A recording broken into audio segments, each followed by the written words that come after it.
The F3, Form, Function, and Fit by David Curtis.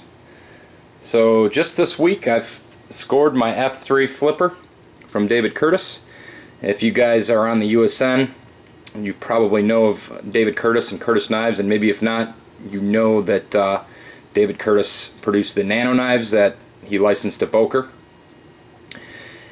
If you are on the USN, you've been following his progress on this F3 that he's been working on. He's been posting his progress for some time now, and I think about 2 or 3 weeks ago he finally released these.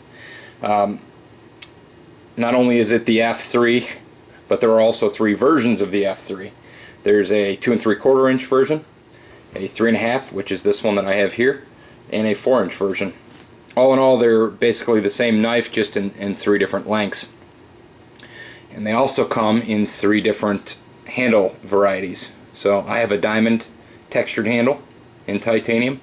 It comes in a frag pattern. If you follow or if you know of Monkey Edge, they do a lot of the frag pattern handles, just kind of a checkered deal. And then also in your standard smooth stonewash titanium. It is a titanium frame lock flipper, like I said.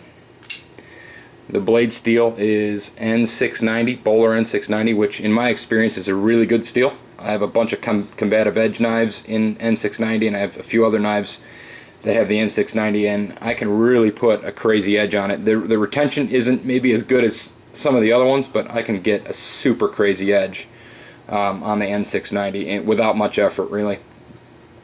The blade itself has about a 3/4 hollow grind, and it's sort of reminiscent of the shape is sort of reminiscent of maybe the Spanto. If you're for your Hinderer fans out there, you have a really abrupt sweep right here to the tip, and actually you can see the grind line right here.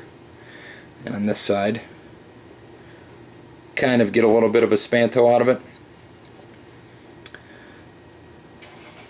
It's completely stonewashed. This N690 really seems to take the stonewash really well. The flats are then polished on top of that stonewash, so you get that really nice look on the blade. Get a couple of small grooves of jimping, which are actually pretty good. Be a pretty good amount of traction. And take you down to the pivot. David Curtis calls this the spot pivot system, which he owns a water jetting company, so he makes a lot of, if not all of his own hardware, and he makes these. They're pretty cool looking. The pivot on this side also acts as an over travel stop, and the stop pin, which you can't really see, it's a captured stop pin that goes through the pivot and then actually locks the pivot into place to keep it from spinning. The detent on this flipper is about perfect for a flipper. You won't find anything. I mean, he's got it set he's got it tuned just perfectly. At least on mine, the amount of tension it takes, that blade just flies right open without much, if any, wrist action. You got a nice run of jipping, which is kind of standard on titanium frame locks. Get you to the lockup. You got about a 35, maybe 40% lockup. No stick whatsoever. Not even any wiggle up or down or side to side. You can't even muscle anything into this. So it's put together, really beefy, and it's meant to be used. I think he says he really wants these not to just be collector pieces, to actually be used, which I can appreciate that for sure. I opted for the titanium grooved backspacer. It also comes in with standard barrel backspacers. This is an upgraded option if you so choose. And that's what you get right there. Pretty sweet little knife. I know a lot of guys are kind of comparing this to Hinderers right now, and I haven't had a Hinderer in a few years, so it's a little bit like a Hinderer in some ways, in some ways not. The Hinderers I had never had a really decent detent, so maybe if I pick up another new one, I'll do a little comparison vid. He's got some cool little details on here, though, that kind of set him apart. His pocket clip, for one, you could see has his logo kind of cut out, and it's kind of crazy just how thin that logo is in there. He must be pretty good with his water jetting, or however he gets this cut out. It's just really sweet, really fine work. Personally, I like this pocket clip. I think it sets us apart. I think it looks kind of cool sticking out of my pocket bling. If you look here on the lock face, you see a little cutout there. That cutout, if I can get it to focus, come on. That cutout right there actually allows the detent to be released both ways, both opening and closing. The detent, it's like a detent relief slot, which is kind of a cool feature. I don't think that personally I've seen that on anything else that I have. Doesn't mean it doesn't exist, but I think that's something unique that David has incorporated.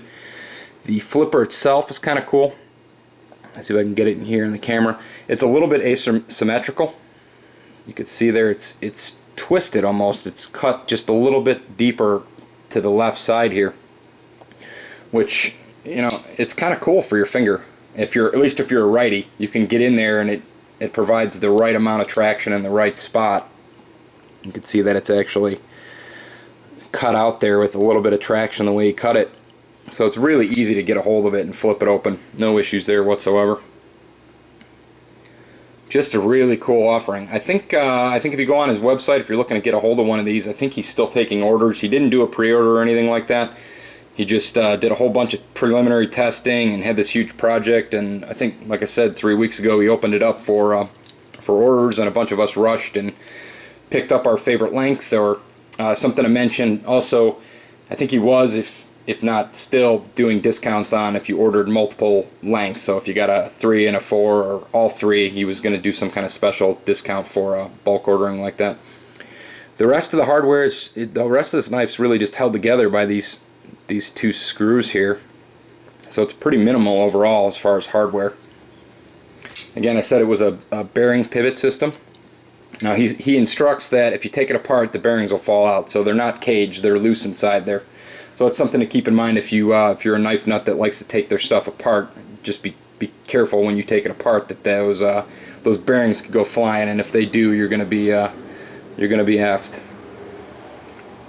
But anyway, I just wanted to show this thing off a little bit here. Thanks for watching, guys. I appreciate you watching, and many more exciting things to come. Leave any comments below. Talk to you later.